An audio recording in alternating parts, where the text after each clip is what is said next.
வாங்க ப்ரோ, வந்து கத்துக்கோங்க. இன்னைக்கு வந்து எவ்வளோ வந்து ஒரு தற்குறியா இருந்தாலும், தற்குறின்னு நம்ம அவங்களுக்கு சொன்னா கூட அந்த பசங்க வந்து பேசுறாங்கல்ல, மைக்க பிடிச்சி வந்து கத்துறாங்க. ஸோ அதுக்கு அட்லீஸ்ட் அவருக்கு நான் வந்து பாராட்டுவேன். ஏன்னா அவர் வந்ததுனால, இப்போ விஜய் அவர்கள் வந்ததுனால ஒரு ஜென்ஸி க்ரௌட் வந்து at least they are starting to understand politics.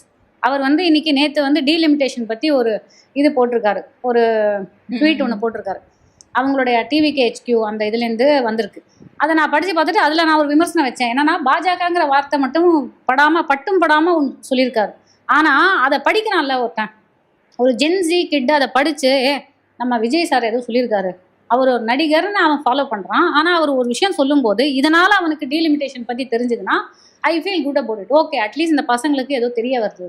அது ஒரு நல்ல விஷயம் தான். இதை தான் 15 வருஷம் முன்னாடி சீமான் அவர்கள் பண்ணார். So I am looking at it from as a நியூட்ரலாக நம்ம பார்த்தோம்னா இதுதான் விஜய் வந்து பாஜக சாதகமா இருக்கிறாங்க, நிறைய பேர் வந்து பேசிக்கிறாங்க. அது உண்மைதானா தெரியல. அது வந்து கமல் சார் வந்த போதும் அதை தான் சொன்னாங்க, அவர் வந்து பாஜகவோட பி டீம் அப்படின்னு. இங்கே வந்து எனக்கு ஒரு தீவிரமான டவுட் ஏன் இந்த இடத்துல வருது அப்படின்னா, that is with regards to TVK. Because அவங்க வந்து காங்கிரஸ் வந்து அவங்களோட ஒரு கூட்டணிக்கு போகிற மாதிரி ஒரு இடத்துல இருந்தாங்க. பட் அதை அவங்க ரிஜெக்ட் பண்ணிட்டாங்க. அதுக்கப்புறம் வந்து there were talks, we all came to know that there were talks between BJP and TVK at various points. எந்த ஒரு இடத்துலையும் சில முக்கியமான விஷயங்களில் பிஜேபியை எதிர்த்து இவர் வந்து பேசவே மாட்டேங்கிறார்.